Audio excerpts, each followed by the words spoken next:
Par 57 à 38, les Diables Noirs sont en train de vaincre l'anarchie du chaos de Mr. Gold. Une petite pause d'une vingtaine voire trentaine de minutes est déclarée pour la blessure de Mr. G. Un problème de court-circuit à ce qui paraît, il commence à débloquer. Oui. Allez, les diables, noir, black, négro, noir, négro, noir. Yeah, make your feet.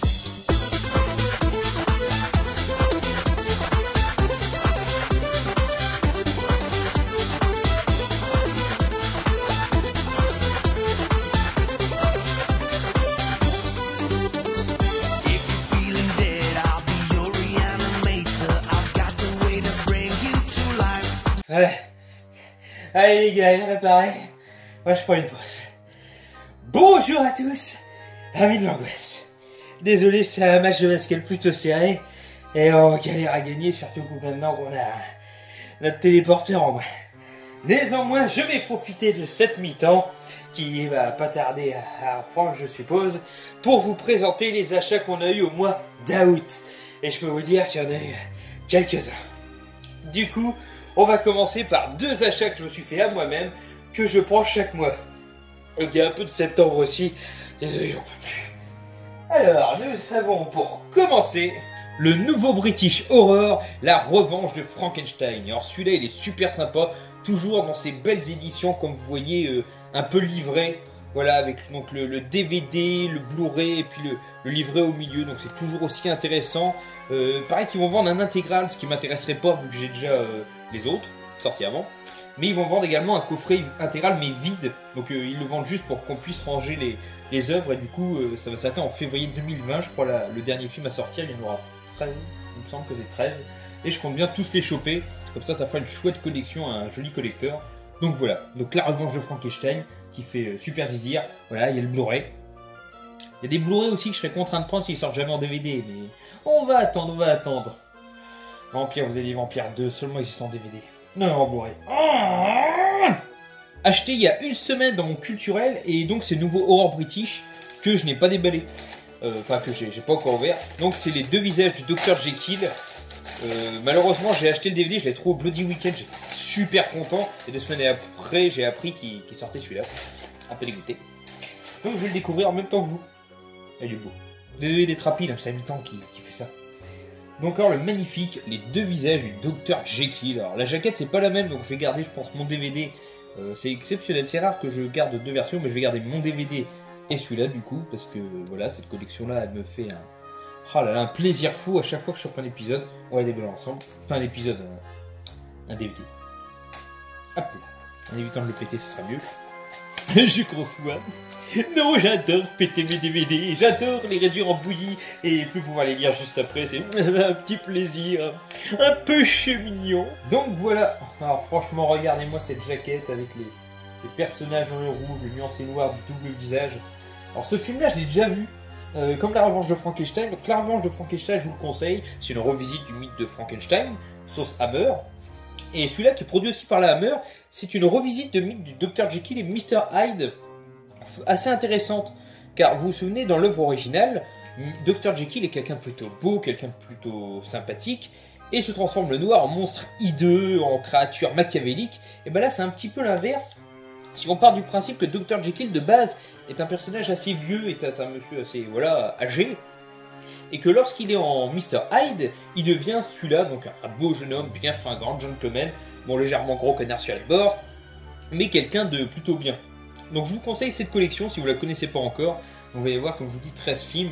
En plus là-dedans on a Christopher Lee, donc un plaisir de le revoir, tout comme Peter Cushing. Dès qu'il y a un film avec les deux, je suis fou, et dès qu'il y a un film de la Hammer avec un des deux, ce qui est à mon avis 60% des films, je suis aux anges. Enchaînons avec quelques achats que je me suis fait pour moi et j'en suis très heureux. Notamment tout d'abord Batman The Brave and the Bold saison 3.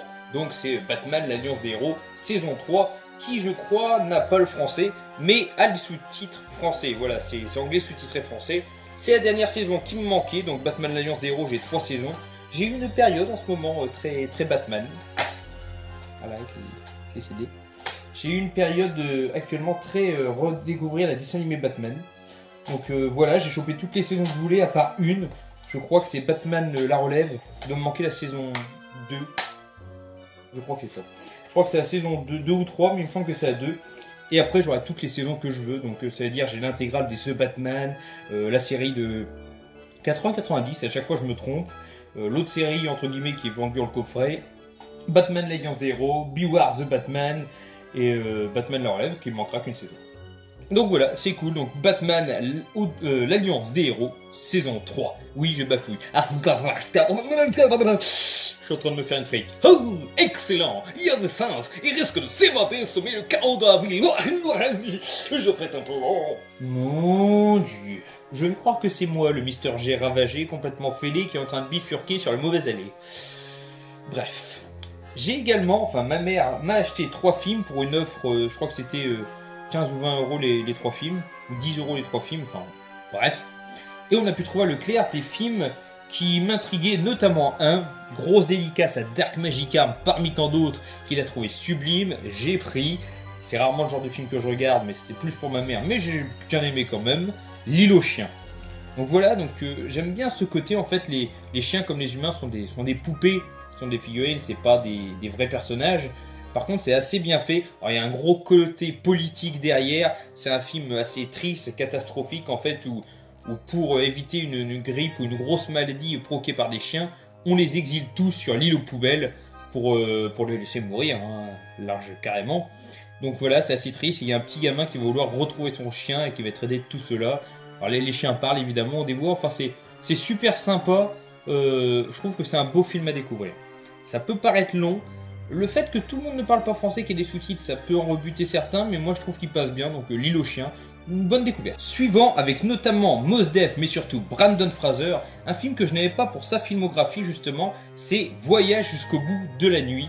Donc Brandon Fraser, on le connaît de par ses films comme la trilogie de la momie, Cœur d'encre, Monkey Bone, les Looney Tunes contre-attaque, enfin plein de petits films sympas comme ça. Et Mos Def, je le connais notamment pour le film super sympa qui a fait partie de mon top 66, où il joue avec Jack Black, à savoir Soyez sympa rembobiné, avec également Danny Glover. Donc voilà, donc Voyage jusqu'au bout de la nuit, qu'est-ce que ça raconte? Ça raconte l'histoire d'un couple qui a mal tourné. Et en fait, pour s'en sortir, Brandon Fraser et son père font faire appel à Mos Def, en fait, qui n'est rien, qui est, je crois, un laveur de vaisselle. Je sais plus comment on appelle. Un plongeur, voilà. Qui, je crois, est un plongeur. Et non pas ceux qui vont dans l'eau. Et du coup, bah, ils vont faire appel à lui. Malheureusement, il va se faire avoir. Enfin, la drogue ou l'argent va mal se transmettre d'une main à l'autre. Brandon Fraser est complètement fêlé. Il pique des crises pour rien. Il va agresser d'ailleurs un travelo, enfin c'est un film pas exceptionnel. J'avoue que c'était sympa de voir un jeu d'acteurs différent pour Brandon Fraser et de découvrir d'autres acteurs et de redécouvrir Mos Def, qui est un acteur que j'aime beaucoup, mais c'est pas un film qui restera dans les mémoires comme étant un bon film, comme étant un grand film. C'est un film pas ça. Et pour finir, un film qui m'a éclaté, j'adore les Lego, j'adore Batman et je voulais voir Lego Batman le film. Et là, vous pouvez voir une tripotée des méchants cultissimes de Batman comme Mr. Freeze, Bane, Double Face, Poison Ivy, Joker, le Sphinx, Man-Bat, Gueule d'Argile, qui d'ailleurs a très bien fait comme les gros personnages, Killer Croc, Hugo Strange. Et il y a aussi des méchants moins connus. Il y a des méchants d'ailleurs drôles comme il y a Zodiac Master, Mr. Polkadot, le Prince des Condiments. Il n'y a pas Maxi Zeus, je suis déçu, bon, je vais m'en remettre. Enfin voilà quoi, c'est tout un monde bizarre où Batman va vouloir arrêter le Joker, mais au final le Joker va faire revenir dans un autre espace, un peu comme Lego le film, les ennemis les plus connus, tu vas voir Alien, Voldemort, Sauron, et en fait ils vont s'allier avec les méchants pour sauver tout le monde, donc ça fait une grande bataille, plein de blagues fidèles au film Lego, bien délirant, pour toute la famille à partager, c'est génial. Regardez-le, c'est vraiment fandard, c'est vraiment détente, on se prend pas le choix. Petite trouvaille fait pour 5 €, j'étais super content dans mon cache high-tech qui viendra rejoindre la collection Eddie Murphy parce qu'il fait la voix d'un des personnages principaux. En parfait état, j'ai trouvé l'intégrale des films de Shrek. Vous voyez, dans un super coffret en relief. Franchement, j'adore, avec donc un épisode inédit de Noël. Donc les Shrek, j'adore, il va falloir que je trouve le spécial Noël et le plus dur à trouver, Shrek Fais-moi peur, donc le spécial Halloween qui est en combo avec l'attaque des citrouilles, je crois, un autre film avec... Je sais plus quel dessin animé avec des aliens. Donc voilà, franchement, j'étais super content. Donc il est en parfait état, je veux dire, il n'y a pas une rayure. Je crois que la personne s'en est servie qu'une fois. Et donc vous avez les 4 films donc en version slim avec les personnages principaux, Fiona, Shrek, Lan et bien évidemment notre chat Poté. Oh, non, ça marche pas quand j'essaie de faire des yeux mignons. Non, franchement, à ce prix-là, je pouvais pas passer à côté. Donc super content d'avoir cette intégrale. Pour avoir ma film Eddie Murphy qui augmente, il faudra que j'arrive à choper quand même au moins l'intégrale des films de Beverly Hills et tous les films que je peux choper avec lui parce qu'Eddie Murphy c'est un acteur que j'adore. Pour finir mes trouvailles magasin, je vais vous présenter 3 films que j'ai achetés hier, donc samedi 7, je crois, je suis pas sûr, bon enfin bref, de toute façon je suis nul dans ce qui est dans les dates. Malheureusement ces films, ils coûtaient 3€ l'unité, ce qui fait assez cher, donc j'ai dû trier parce qu'il y a plein de films intéressants que j'aurais pris, notamment en intégrale mais en assez mauvais état, des Maîtres de horreur de la saison 2, mais 14€ pour un mauvais état ça fout un peu les boules. Et j'ai pris ces 3 là qui m'intriguaient. Un que je suis très content, un que je suis très surpris et l'autre que je connais pas. Donc on va commencer, je les ai pas regardés donc je pourrais pas vous en parler. Donc par celui que je connais pas, c'est The Honeymoon Killers, les tueurs de la lune de miel. Alors j'avoue que j'étais content quand j'ai vu la jaquette, malgré que vous voyez il y a des petits impacts à cause des étiquettes que j'ai dû retirer. Mais je trouve qu'elle reste jolie, c'est un très vieux film, je crois qu'il date de 69. Ouais, de 69, donc mon père naissait. Autant vous dire que bah, c'est pas tout jeune. Et donc voilà, donc j'étais vraiment très content de le choper. Donc je vais vous lire le résumé parce que celui-là je le connais pas. L'histoire vraie d'un couple de tueurs en série. Martha Beck n'est qu'une inoffensive infirmière aux formes généreuses, du moins jusqu'au jour où elle répond à l'annonce matrimoniale des cœurs solitaires de Raymond Fernandez, gigolo et arnaqueur au mariage. Désormais inséparables, liés dans la même passion submersive, ils écument les États-Unis, piègent veuves et femmes seules pour les voler d'abord, les assassiner sauvagement ensuite. Donc voilà, donc un vieux film en noir et blanc, tiré d'une histoire vraie sur un couple de personnes qui entraîneraient les femmes pour les tuer ensuite. Franchement, ça peut être intéressant. En tout cas, la jaquette m'a donné super envie. Si vous le connaissez, n'hésitez pas, comme tous les films, à me donner votre avis. D'ailleurs, Darky, j'attends ton avis, même si je l'ai déjà eu sur L'île aux chiens. Qui m'a mis entre deux eaux mais que j'avais bien aimé. Donc voilà, si certains connaissent The Honeymoon Killer, les tueurs de la lune de miel, j'attends votre avis, hâte de le découvrir. J'ai également trouvé What We Become. Alors ce film là, c'est assez curieux mais je ne savais pas s'il était en français. Le problème des titres anglais où justement il n'y a pas d'autres écritures comme film de l'année, meilleur film, quoi que ce soit, quoique c'est bien, ça rend la jaquette épurée, fait que je ne sais pas si c'est en français, donc coup de peau il l'était. Et franchement, pour 3€, j'étais content de trouver ce film qui a date de 2018, il est très récent. Et pareil, je vais vous lire l'histoire car je ne l'ai pas vu, mais la jaquette donnait très envie. Aucune sortie possible, ils sont déjà là. Cachez-vous! La famille Johansson passe un été idyllique jusqu'au jour où une épidémie de grippe virulente sème la mort dans le quartier. Les autorités décident de délimiter un périmètre de sécurité, puis cèdent à la panique en imposant la mise en quarantaine à tous les habitants du voisinage. Isolé du reste du monde, le jeune Gustave se rend vite compte que la situation est devenue incontrôlable. Un film de zombies intelligent et hyper réaliste où la tension monte en puissance de la lignée de 28 jours plus tard au World War Z. La nouvelle claque du cinéma d'anticipation. Ça fait beaucoup de promesses, je sais pas si ça les tiendra, mais bon. Si c'est bien, ça finira peut-être dans un oublié du cinéma d'horreur, parce que franchement, il a beau être de 2018, ce film-là, j'en entends jamais parler. C'est vrai, je le vois dans aucune vidéo, alors peut-être que j'en ai raté beaucoup de vidéos dernièrement, mais voilà. What We Become. Et pour finir, je l'avais raté à Nose, et là, pour 3€, j'ai pris ce film-là, parce que c'est une section Mad Movie, il était toujours sous blister, et j'étais trop content de le voir. C'est Brain Damage, Elmer, le remue-ménage. Donc voilà, pour 3€ sous blister, je me dis que ça restait quand même une occasion, bon, même si j'aurais pu trouver le film, je pense, à moins cher, avec Mick Herbst, Gordon McDonnell et Jennifer Lawrence. Il n'y en a aucun des trois qui me parle. Franchement, je suis content de le choper. Donc c'est un petit film culte, on va dire. Il a sa petite aura auprès des fans du genre. Et je vais vous dire ce que c'est. Hein. Voilà, c'est quand même le réalisateur qui a fait Frankenhooker et Frère de Sang. Frère de Sang, j'aimerais choper la trilogie en DVD. Faudra que je pense à économiser pour la choper celle-là. Brian mène une existence sans histoire jusqu'au jour où il fait la connaissance de Elmer, une mystérieuse créature. Elmer a la capacité d'injecter dans votre cerveau une drogue puissante dont très vite on ne peut plus se passer. Jeune et influençable, Brian devient totalement dépendant d'Elmer, mais il y a un prix à payer pour vivre. La créature a besoin de dévorer les cerveaux humains et Brian devra lui fournir ses futures victimes. Impossible de refuser, la créature cessera alors ses injections et nul ne peut supporter les terribles crises de manque occasionnées par l'absence d'un drogue d'Elmer.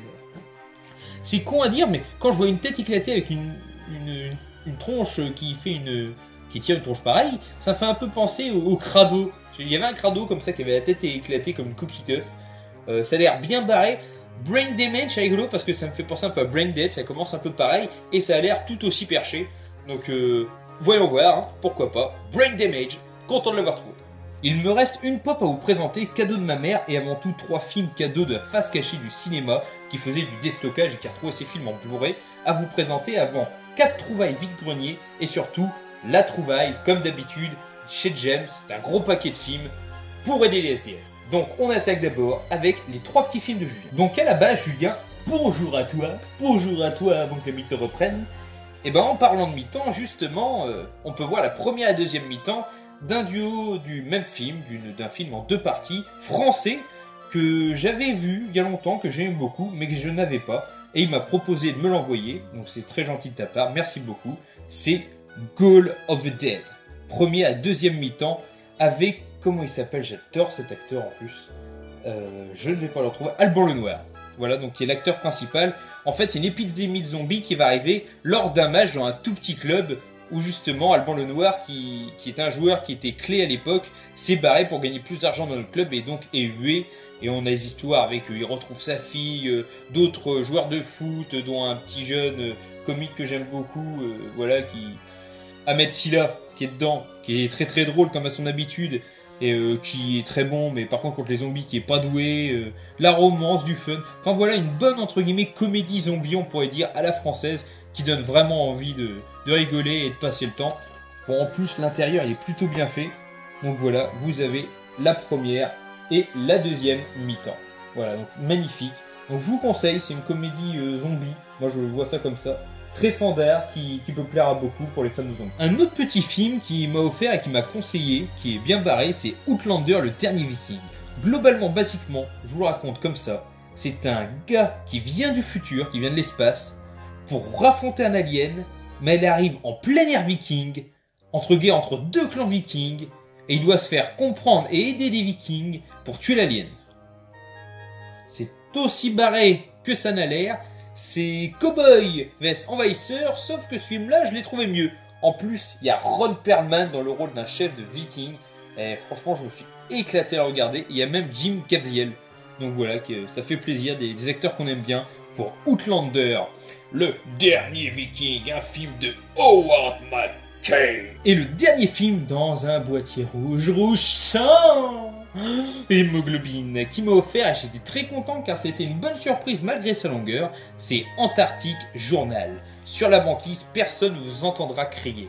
Alors c'est très spécial, c'est pas tant de l'horreur physique que de l'horreur psychologique, que plutôt une grosse dépression nerveuse des personnages, je dirais.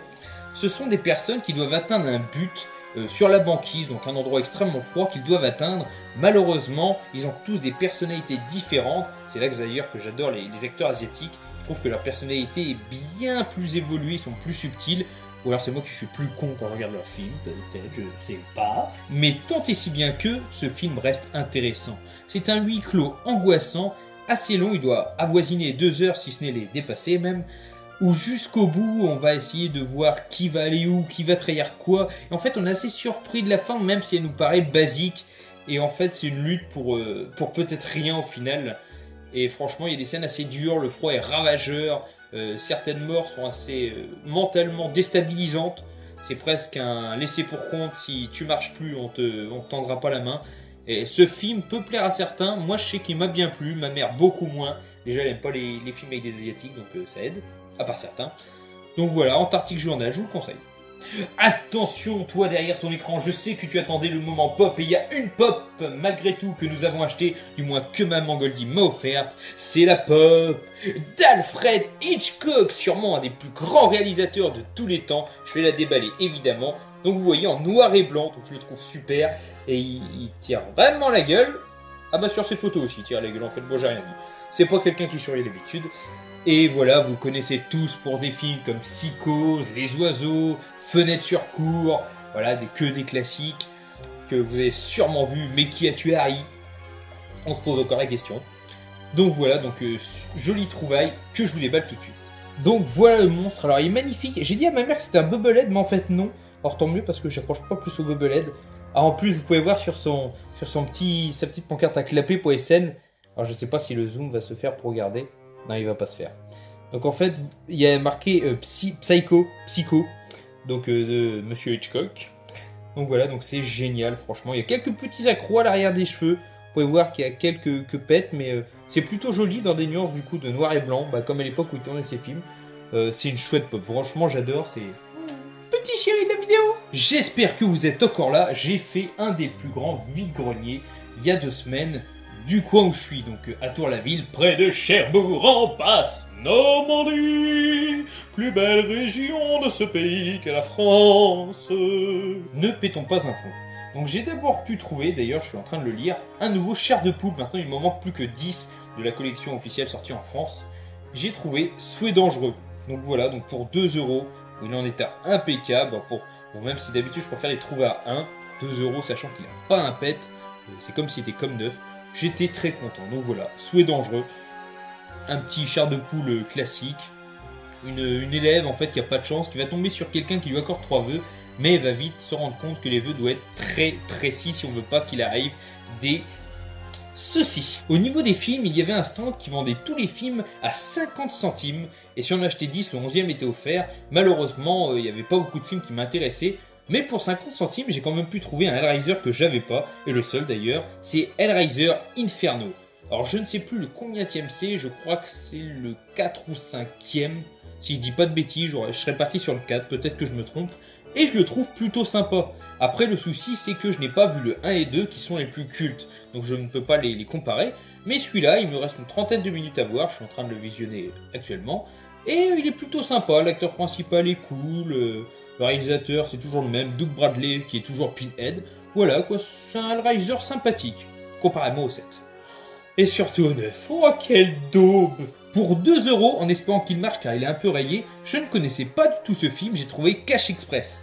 Non, pas le magasin, mais le titre du film. Donc c'est d'après le réalisateur de Y a-t-il un pilote dans l'avion et top secret. Juste ça, ça me donne envie, vous pouvez reconnaître l'acteur qui joue Mr Bean et beaucoup d'autres acteurs. Le gars là, c'est le costaud dans Malcolm. Si je dis pas de bêtises, ouais, ça a l'air lui. Il y a Whoopi Goldberg aussi. Il y a John Cheese, Cuba Gooding Jr., Seth Green aussi, Rowan Atkinson, enfin voilà, il y a un bon casting, et ça a l'air d'être une parodie de course automobile. D'ailleurs, je vais vous lire parce que je ne l'ai pas encore regardé. À Las Vegas, Donald Sinclair, le propriétaire excentrique d'un casino, organise un pari très spécial en compagnie de clients milliardaires. Le concept est simple. Choisir parmi sa clientèle une douzaine de personnes et parier sur celle qui arrivera la première à empocher 2 millions de $, qui se trouve dans la consigne de la gare de Silver City à plus de 1000 km de là. Les règles, aucune. Tous les moyens sont permis pour empocher le pactole et Sinclair leur a réservé bien des surprises. Franchement, ça donne bien envie. Cash Express, si vous connaissez, n'hésitez pas à me dire. Je l'ai jamais vu, c'est pour ça que je l'ai pris. C'est pas un film courant, je pense, à trouver.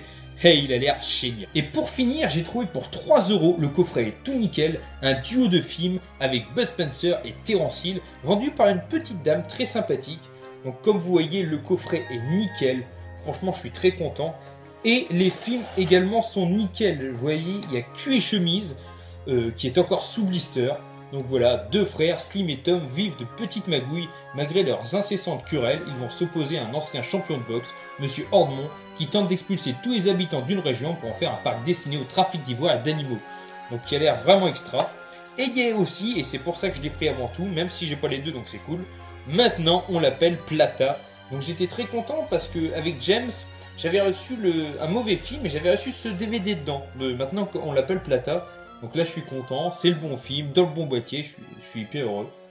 Plata et Salud doivent simuler un crash d'avion pour que le propriétaire arnaque les assurances.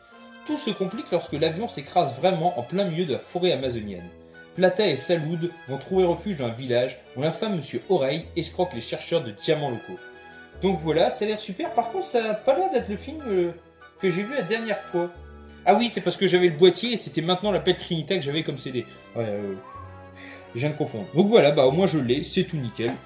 Voilà, un joli duo dans un coffret, tout neuf, super pour ma filmo Bud Spencer et Terence Hill. Et pour finir ce vide-grenier, je ne suis pas un très grand joueur de jeux vidéo, mais j'ai trouvé une peluche qui me faisait de l'œil d'un personnage que je kiffe. Je n'aurais pas acheté un Mario, je n'aurais pas acheté un Sonic, mais celui-là m'a fait trop mourir de rire, il est en excellent état. J'ai trouvé pour 2 € un petit Donkey Kong, voilà, donc avec sa célèbre cravate Dickey.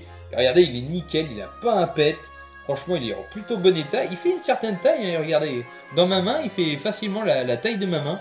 Un peu plus grand, mais voilà, donc il est tout choupinou. Je le trouve extra. Donc pour les fans de jeux vidéo, là, j'ai votre petit moment plaisir. Fais-moi un câlin. Donc voilà, je suis complètement dingue. Et ça fait zizir donc d'avoir Donkey. Un Donkey, banana. Si toi aussi tu es toujours là pour la moitié de cette vidéo qui j'espère va être moins courte que ce que je pense, n'hésite pas à mettre dans les commentaires pour commencer ton message #basketball. Passons aux petits achats que j'ai fait pour James et comme toujours j'ai reçu un petit Lego. Donc super sympa, je vais pouvoir le mettre dans la collection. C'est un petit Lego de Batgirl. Alors moi qui adore Batman, je suis super content, ça fait un personnage en plus, même si les personnages féminins ne sont pas ceux que j'apprécie le plus. Je suis très content que ce soit un personnage de Batman. Donc voilà la toute petite Batgirl. Putain de focus. D'ailleurs, petite parenthèse, certains le savent peut-être, je possède maintenant un appartement. Depuis le 2 septembre, j'ai les clés, mais j'attends pour faire... en fait, pour m'installer... Vraiment, du moins, parce qu'ils doivent me refaire tous les sols. Et du coup, si je mets tous les meubles maintenant, je vais devoir tout redéranger. Ça va être un vrai bordel, surtout le canapé qu'on a déjà mis. Je sais pas comment on va faire, mais on va s'en sortir. Et je pense par l'avenir, quand j'aurai plus d'argent, plus de temps, plus de place, plus de tout, m'acheter une vitrine pour pouvoir y mettre des figurines. Et justement, j'achète quelques figurines qui prennent pas beaucoup de place sur le thème de l'horreur. Et j'ai trouvé une petite figurine plastique sur le site de James qui m'a bien fait rire. Donc, elle n'est pas dans le meilleur état, mais je l'ai pris. C'est une petite figurine de Frankenstein que je trouvais sympa, donc voilà, elle n'est pas spécialement belle, elle n'est pas spécialement dégueulasse. Voilà, je l'ai trouvé cool, donc je me suis dit que ça pourrait être pas mal. Donc c'est tout petit, hein. Franchement, vous prenez mon doigt, ça fait la taille de mon doigt, clairement. Mais bon, ça reste sympa, ça fait une petite Frankenstein, ça agrémentera la collection. Et encore plus petit, aucun lien avec l'horreur, mais c'était une de mes marques préférées et un de mes personnages de marque préférés, j'ai trouvé un tout petit Banania. Donc voilà, donc je le trouve super chouette, notre tirailleur sénégalais. Donc voilà, si je mets mon doigt à côté, il est vraiment plus petit, tout cuss. Mais je trouvais ça mignon, alors c'est un truc à se le perdre vite. Mais je le mettrais dans une petite case, dans un petit endroit sympa. Et puis limite dans ma cuisine, ou sur mon bureau, dans mon boulot, je sais pas. Je ferais bien, dites-moi où est-ce que ça serait mieux de le mettre d'ailleurs, si vous avez des idées. Mais je le trouvais chouette. Banania. Juste un petit film oublié, et non pas un oublié du cinéma d'horreur, loin de là, que j'ai fait dans mon Leclerc culturel. Je me suis procuré, parce que je ne l'ai jamais vu et que c'était un scandale, un film culte de Clive Barker, c'est Candyman. Donc voilà, le premier du nom, je ne vous raconterai pas l'histoire, regardez-le, il est juste sublime. Enfin, il y a des belles scènes, c'est vraiment barjot, enfin barré, les deux se disent, des abeilles, un tueur. J'ai vu la suite d'ailleurs aussi, que je vais vous présenter dans la même vidéo de mémoire, je crois on verra bien, qui est sympa aussi, mais celui-là j'ai beaucoup aimé, donc c'est Candyman, l'original, un film de Bernard Rose dans sa nouvelle couverture. C'est un film culte, regardez-le. Tous les films que je vais vous présenter ont été payés entre 90 centimes et 1,20 € et on commence avec La Vengeance des monstres. Donc voilà, très chouette film, c'est le deuxième d'une trilogie. Je sais que le 3 est très dur à trouver, le 1 un peu moins, même s'il n'est pas évident à trouver, celui-là c'est le plus commun. Donc voilà, ça raconte l'histoire de bébés mutants bien dégueulasses qui ont la malchance, ou oui, plutôt la malchance, d'avoir été isolés parce que forcément ils ne plaisent pas aux autorités. Et en fait, on a des scientifiques qui vont essayer de les sauver. Je crois que c'est ça. Oui, enfin, le responsable de leur isolement organise une expédition pour les libérer. Donc voilà, ils sont pas tout à fait gentils, pas tout à fait beaux. Ça reste un film sympa, c'est un film qui a commencé à vieillir, les effets sont pas spécialement bien faits, mais c'est fandard. Du Jackie Chan, que j'ai pas hésité à prendre à notre cher ami James, c'est le chinois. Parce que c'est un format à l'italienne et donc c'est pas souvent que j'en vois. Malheureusement, le film qui est dedans, ce n'est pas le bon, c'est le film Le Médaillon. Donc ça me sert à rien, donc j'ai déjà le film. Néanmoins, je garderai ce coffret. Comme ça, si je trouve le chinois même dans un coffret simple, je prendrai le CD, je le mettrai là-dedans et ça me fera un super CD coffret à l'italienne. Franchement, ils sont chouettes comme ça, j'adore. Ça sera mon troisième, j'en ai déjà 2. Maintenant, ça fera 3. Pour ma filmo Nicolas Cage, et qui est déjà bien rempli, je suis toujours content si je peux trouver un film avec lui. C'est Suspect, en duo avec John Cusack, tiré d'une histoire vraie, sur un tueur en fait qui assassine des femmes.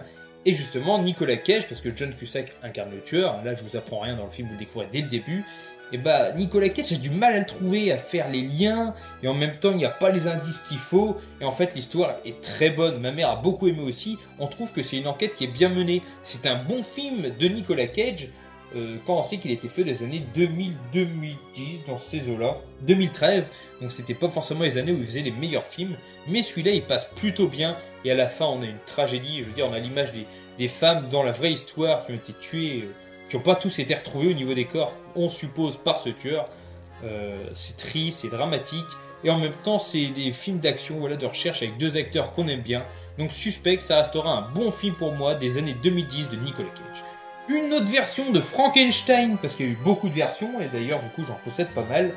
Donc assez sympathique avec des acteurs, de bons acteurs assez connus comme Luke Goss, Alec Newman, Julie Desplis, mais surtout à mes yeux William Hurt et Donald Sutherland pour une revisite plutôt bonne du mythe de Mary Shelley. J'avoue que celle-ci, elle passe plutôt bien. Bon, c'est une série TV, enfin voilà, vous m'avez compris, c'est un peu comme ça.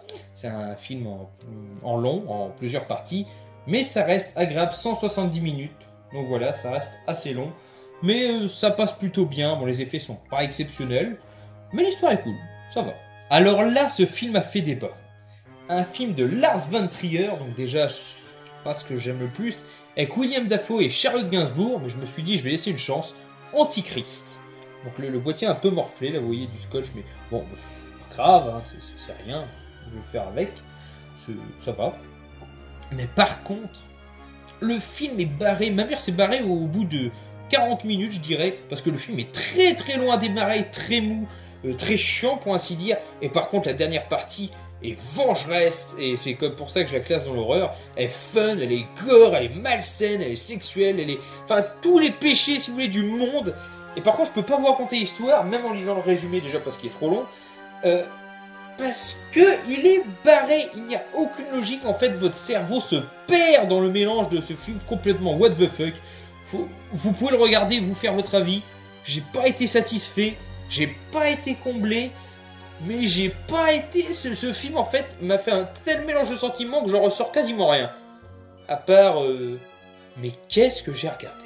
Un film pour une filmo que je vais peut-être commencer, à savoir celle de Kurt Russell, que j'apprécie beaucoup, c'est Dark Blues. Dirait d'une histoire vraie de printemps 92 et d'émeutes raciales dans tout Los Angeles, due à la mort des flics sur un noir, de grosses violences, et je crois que c'est Rodney King. C'est Rodney King, c'est ça. Le jeune noir qui s'est fait passer à tabac par des flics. Kurt Russell incarne un flic aux méthodes radicales, douteuses et peu scrupuleuses. En fait, il assassine des gens et fait croire qu'ils ont été tués par des gangs ou d'autres magouilles de genre, alors qu'en fait c'est lui qui les a butés, et il va tout commettre avec une jeune recrue. Malheureusement, au bout d'un moment, il va vouloir se repentir, notamment pour sauver sa vie au passage, et en fait ça parle de la corruption des forces policières, ça parle des guerres de gangs. Le film est plutôt bien fait, les acteurs sont plutôt sympas, donc voilà, il y a eu quelques éclats sur cette version, on voit qu'elle est un peu usée, mais malgré tout, elle reste en assez bon état. Et vous avez un petit lexique de la police, c'est assez drôle. Voilà, des termes comme burnout, charter, color, et qui en fait, par exemple, color, c'est de l'argot, c'est-à-dire couleur, c'est-à-dire les signes qui identifient un gang. Donc voilà, on apprend des choses. J'aime bien ces petits suppléments sur les éditions, entre guillemets, collector. Voilà, collecteur métropolitain. Donc voilà, Dark Blue, c'est un film que je vous conseille. C'est pas le meilleur film de policier, mais ça reste sympa. Et Kurt Russell, voilà, se met toujours à fond sur... Un petit Disney, bonjour à Miss Latino, La Belle et le Clochard, donc bien rayé, mais qui marche à peu près bien, donc j'ai pas trop à m'en plaindre. Un gros classique qu'on aime tous. On continue avec un petit film qui a eu des prix au Festival européen et international du film fantastique en 2008, c'est The Substitute, aka La Remplaçante. Je pense après coup que c'est plus une comédie sur fond d'alien, pas trop horrifique, un petit peu, enfin je la mettrai dans ma collection horreur je pense, mais plus dans le côté comédie ou alien, je sais pas trop. Ça raconte l'histoire, on sait d'entrée ce que c'est, d'une femme qui arrive sur Terre, d'un alien, pour aller sur la Terre, parce que c'est le seul endroit, parce que dans leur planète ça n'existe pas, où réside l'amour. Et en fait elle va essayer de trouver l'amour, mais en même temps c'est la pire des saloperies, et elle devient remplaçante d'école, donc voilà, elle a une apparence humaine, et en fait les élèves vont s'apercevoir qu'il y a un truc qui va pas. C'est pas le meilleur film, mais il y a des moments poilants. L'actrice d'ailleurs qui joue la remplaçante est très très douée, ça doit être Paprika Steen, je pense. Et j'aime beaucoup, enfin c'est un film assez fandard, c'est un petit budget, c'est pas un grand film, franchement beaucoup se font peut-être chier devant, mais moi j'ai bien aimé, ça reste sympa. Par l'un des deux réalisateurs de Rec, j'ai trouvé Muse, un film assez récent et assez sympathique.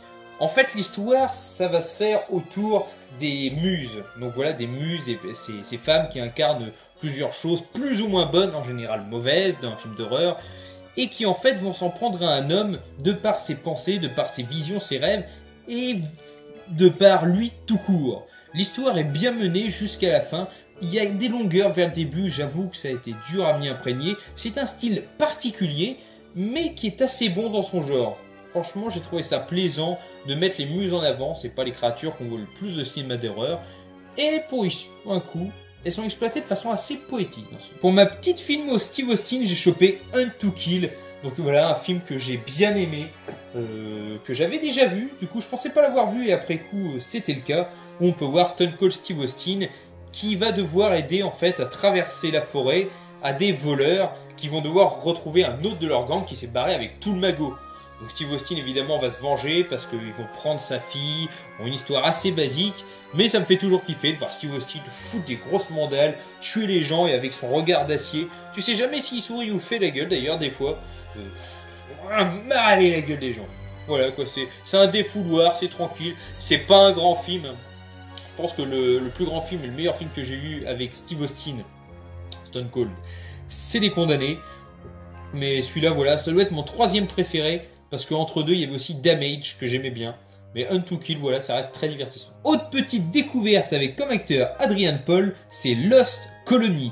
Alors clairement, l'histoire est sympa.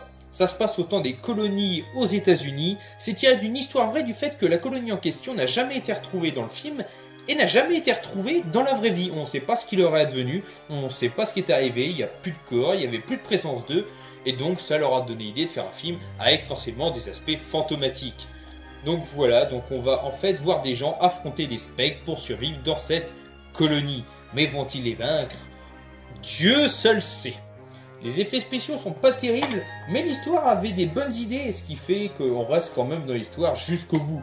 Les acteurs jouent quand même assez bien, et cette colonie anglaise va vraiment vivre un de leurs pires cauchemars. Un autre petit film pour ma filmographie Disney, La Princesse et la Grenouille.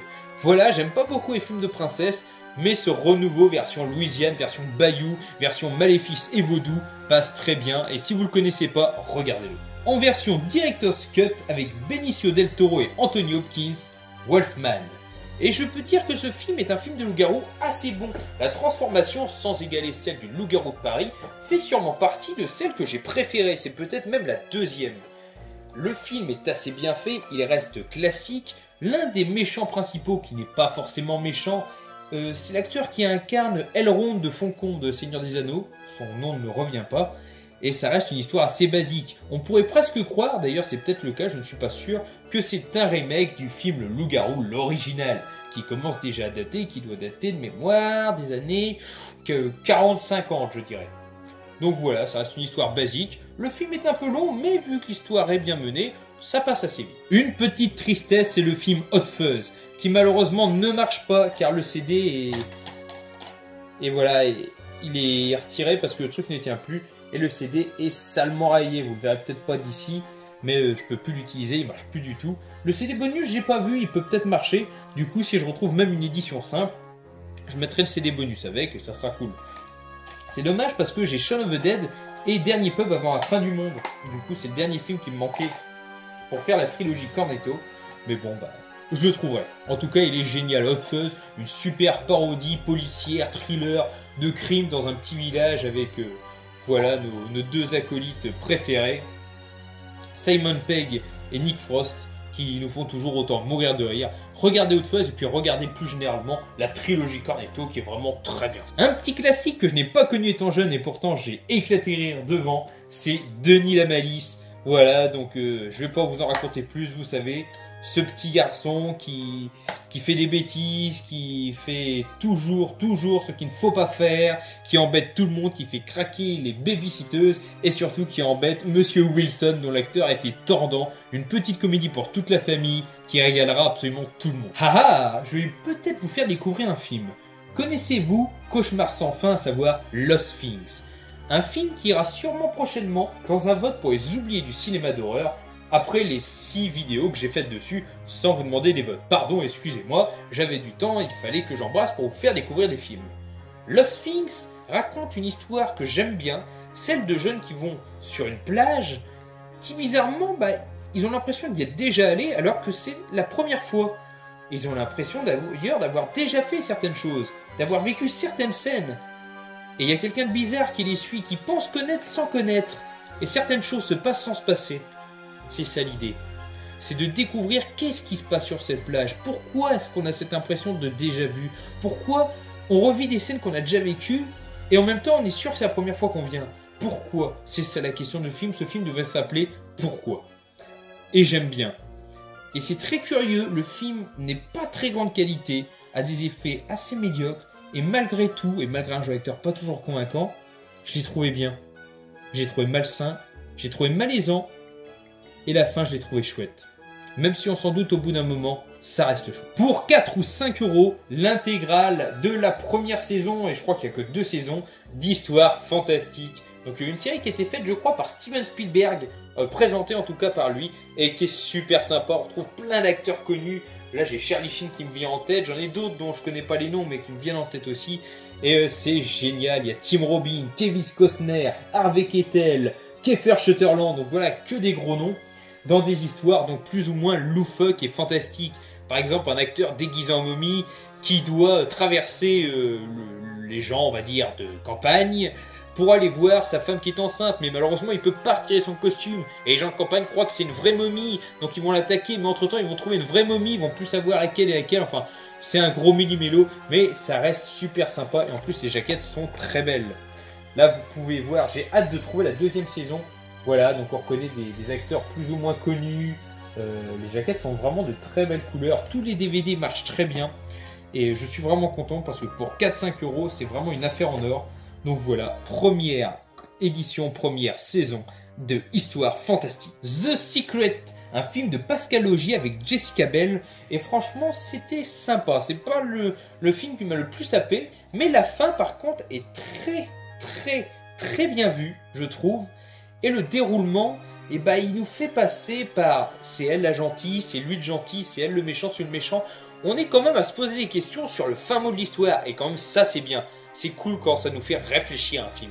Et The Secret, où sont les enfants? Et c'est un film qui nous fait réfléchir.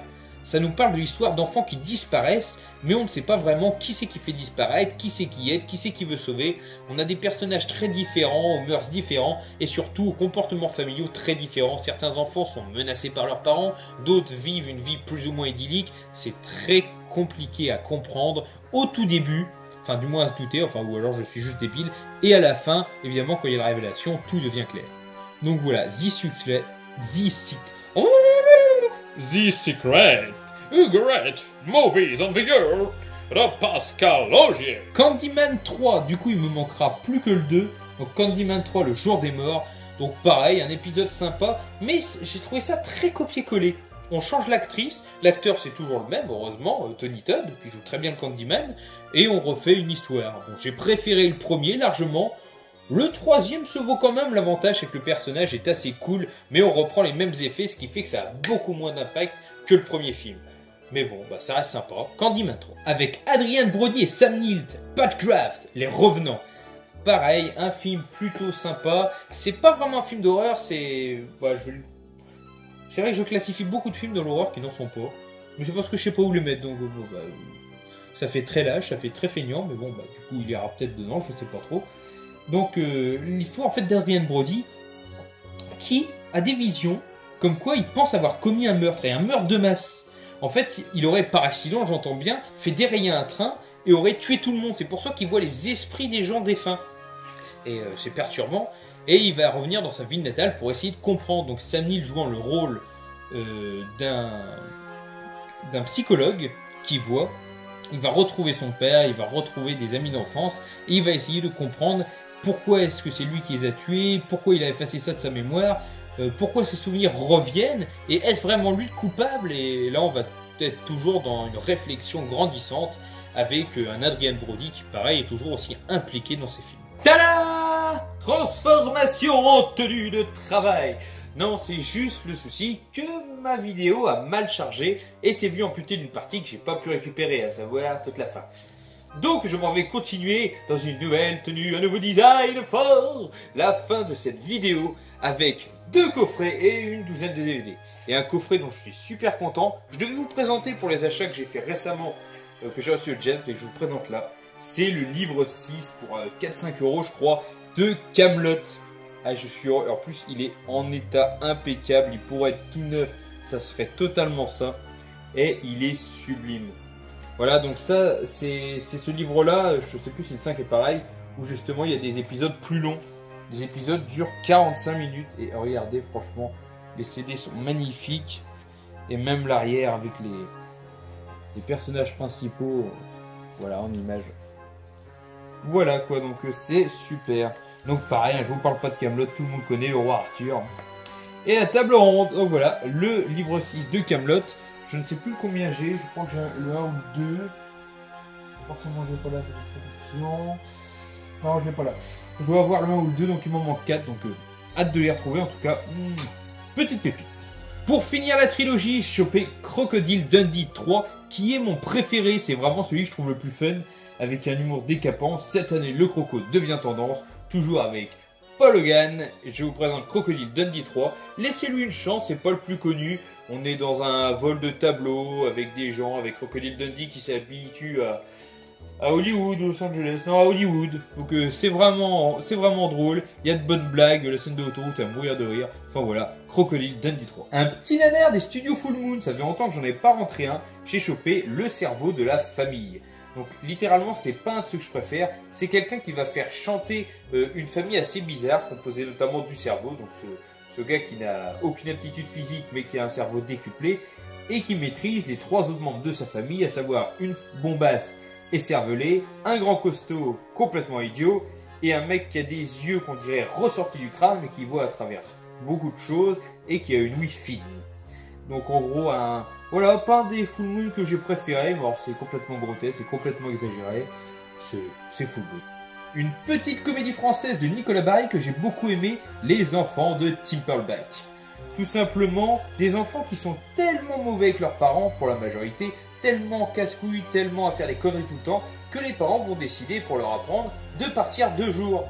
Et donc de laisser la ville littéralement aux mains des enfants. C'est d'ailleurs peut-être pas la meilleure des idées. Le souci, c'est que les parents vont être pris, vu qu'ils sont à la frontière entre avec un autre pays, par les forces armées du pays voisin.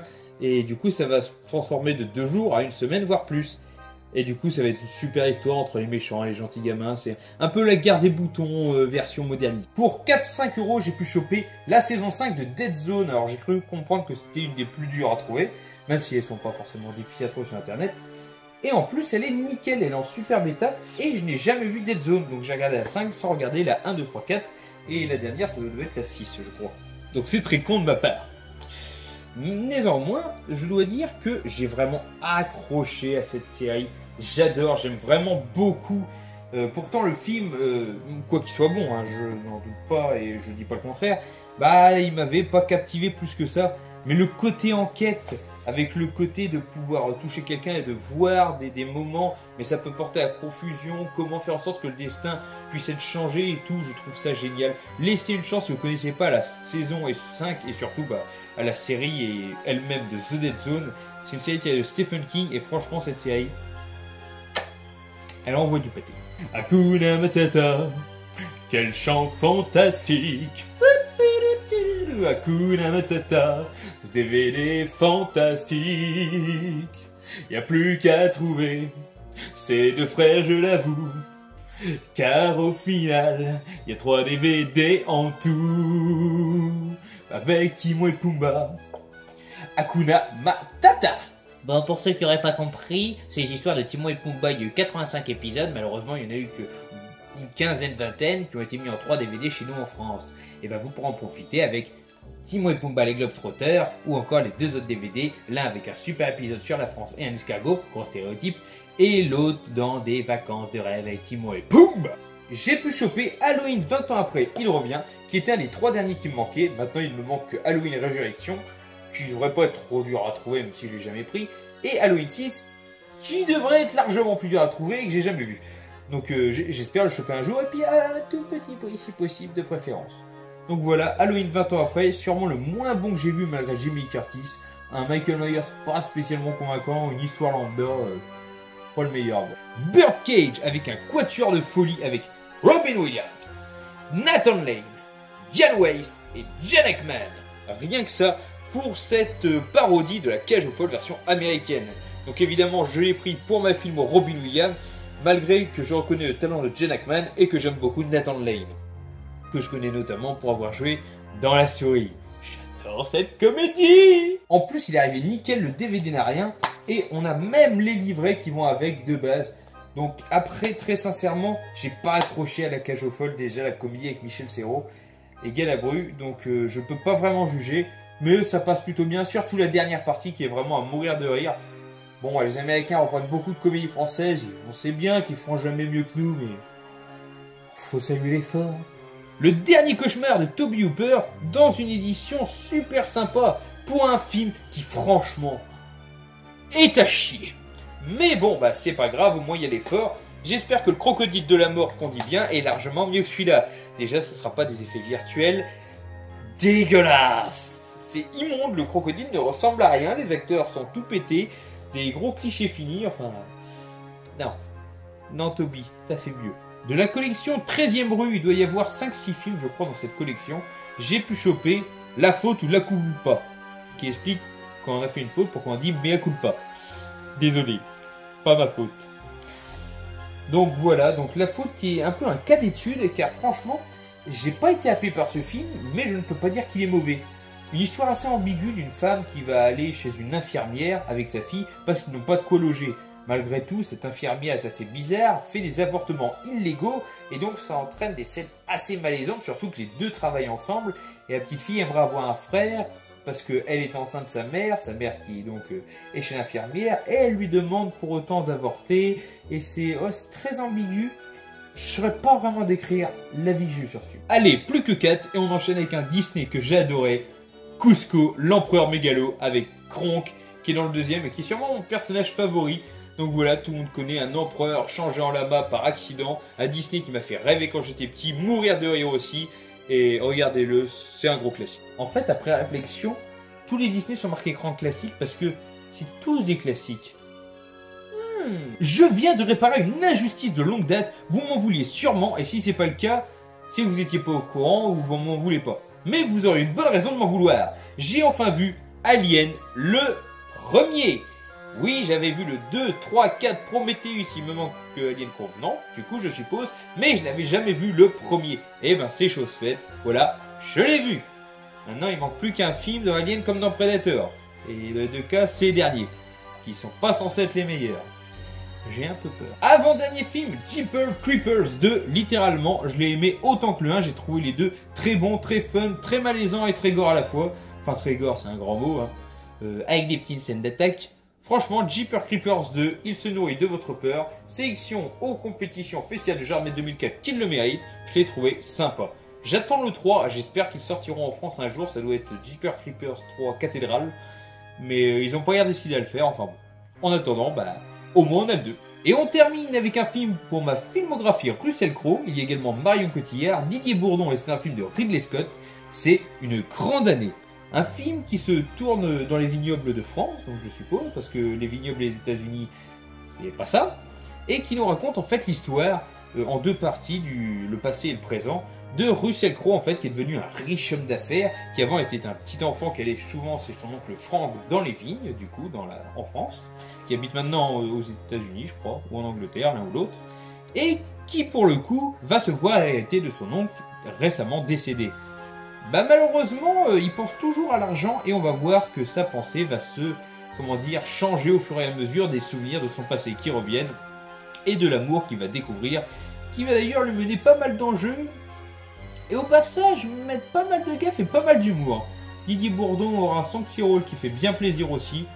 Une bonne petite, on va dire, comédie romantique qui fait plaisir à voir, qui est assez longue, 1h50, 2h au moins. 1h52, c'est ça. Mais bon, qui se laisse regarder et qui reste un film sympathique pour Russell Crowe. Et oui, chers amis d'angoisse, c'est déjà la fin, dis-je après quasiment 1 heure de vidéo. Putain que c'est long. Je vous dis à une prochaine et je vous souhaite un bon basket à tous. Le basketball, ouais, je suis à fond, bon bref. Allez, c'est parti. Tchuss. Crevez tous. Les mecs, j'ai pas fini le match, je suis plus retenu mais ça le fait, regardez. Triple!